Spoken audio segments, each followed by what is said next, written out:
Hello everyone, welcome to my channel.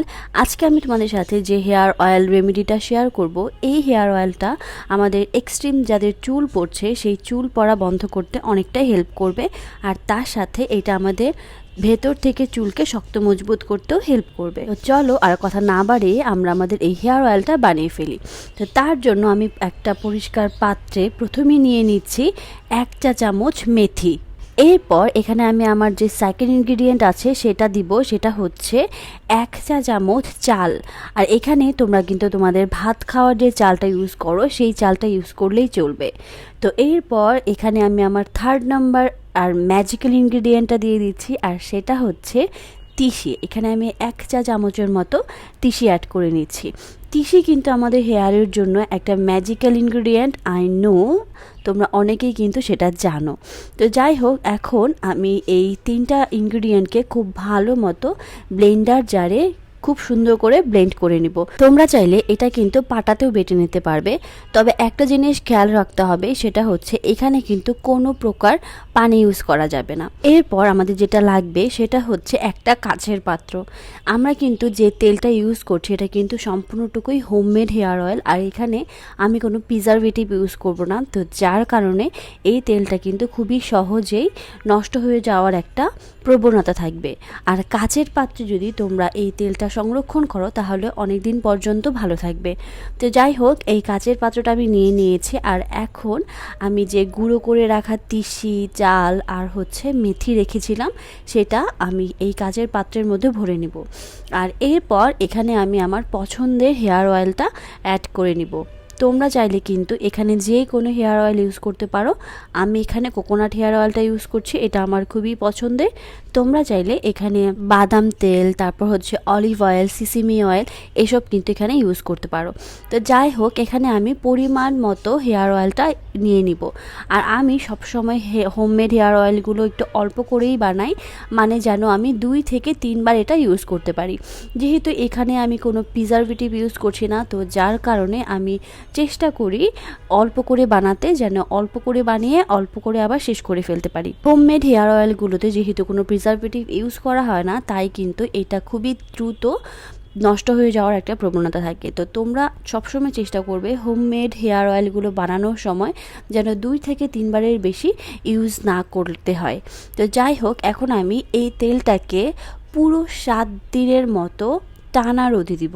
এই hair অয়েলটার একটা বিশেষত্ব হচ্ছে যে তোমরা এটা যখন বানাবে তখন তোমরা এটা ইউজ করতে পারবে না।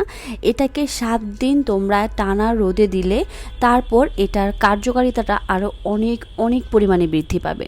তো যাই হোক, আমি এই তেলটাকে টানা 7 দিন একদম কড়া রোদে দিয়েছিলাম। তো তারপর এটা আমি আমার হেয়ারে ইউজ করেছি। আচ্ছা, আরেকটা গুরুত্বপূর্ণ কথা, সেটা হচ্ছে এই হেয়ার অয়েলটা তোমরা যখন যখন ইউজ করবে তার আগে দিয়ে এই হেয়ার অয়েলটাকে তোমরা টানা 1 থেকে 2 ঘন্টার মতো একটু রোদে দিয়ে রাখবে। মানে রোদে দিলে আমাদের হেয়ার অয়েলগুলো কিন্তু অনেক ভালো কাজ করে। তো যাই হোক, এখন আমি আমার হেয়ারটাকে ভালো মতো কম করে নিয়েছি, আর এখন এই হেয়ার অয়েলটা আমি অ্যাপ্লাই করব। টানা 7 দিন রোদে দেওয়ার পরে কিন্তু এই হেয়ার অয়েলের কালারটা অনেকটা চেঞ্জ হয়ে আসবে। আমি সবসময় এইসব হোমমেড হেয়ার অয়েলগুলো একটু কম করেই বানাই, যেন এটা বেশি দিন ইউজ করতে না হয়, আমার 2-3 বারেই ইউজ করলে এটা শেষ হয়ে যায়।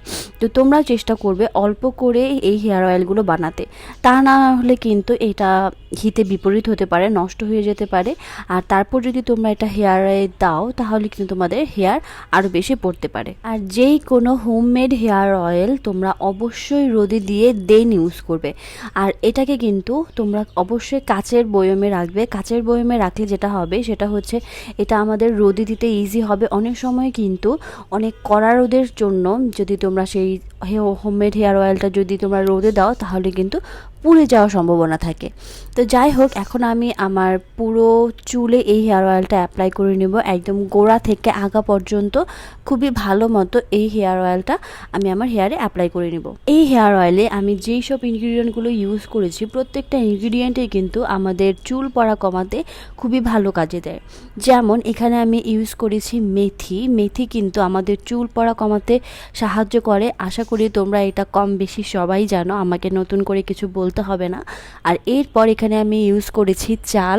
তোমরা অনেকেই জানো চাল কিন্তু আমাদের চুলকে সফট সিল্কি করে, আমাদের যে চুলের মধ্যে যাদের খুশকি থাকে সেই খুশকি কিন্তু দূর করতে চাল গুরুত্বপূর্ণ ভূমিকা পালন করে। এরপর এখানে আমি আরও ইউজ করেছি তিসি। তিসি আমাদের চুলের জন্য যে কতটা গুরুত্বপূর্ণ একটা ইনগ্রিডিয়েন্ট আশা করি তোমরা কম বেশি সবাই জানো। এটাও আমাকে নতুন করে কিছু বলতে হবে না, কারণ আমার মনে হয় যে প্রত্যেকটা মেয়ে একবার না একবার চুলে তোমরা তিসির জেলটা ইউজ করেছই, কারণ তিসির জেল কিন্তু আমাদের চুলকে সফট সিল্কি আর নারিশ করতে অনেক অনেক গুরুত্বপূর্ণ ভূমিকা পালন করে। তোমরা চাইলে কিন্তু আমার তিসির জেলের অনেক রেমেডি আমার এই ইউটিউব চ্যানেলে দেওয়া আছে, তোমরা চাইলে কিন্তু সেটা দেখে নিতে পারো।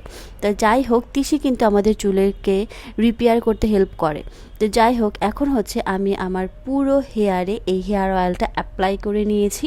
আর এখন আমি খুবই হালকা হাতে আমার স্কাল্পটা মাসাজ করে নেব। যে কোনো হেয়ার অয়েল অ্যাপ্লাই করার সময় কিন্তু অবশ্যই হালকা হাতে মাসাজ করতে একদমই ভুলবে না, কারণ স্কাল্প মাসাজ কিন্তু আমাদের হেয়ারকে স্বাস্থ্য উজ্জ্বল রাখতে অনেক গুরুত্বপূর্ণ ভূমিকা পালন করে। তো যাই হোক, এই হেয়ার অয়েলটা আমি 1 থেকে 2 ঘন্টার মতো রেখে দিব আমার হেয়ারে, আর তারপর আমি শ্যাম্পু কন্ডিশনিং করে ফেলবো। তো এই ছিল আমার আজকের ভিডিও। যদি তোমাদের এই ভিডিও ভালো লাগে তোমরা কিন্তু আমার চ্যানেলকে সাবস্ক্রাইব করতে ভুলো না। টাটা।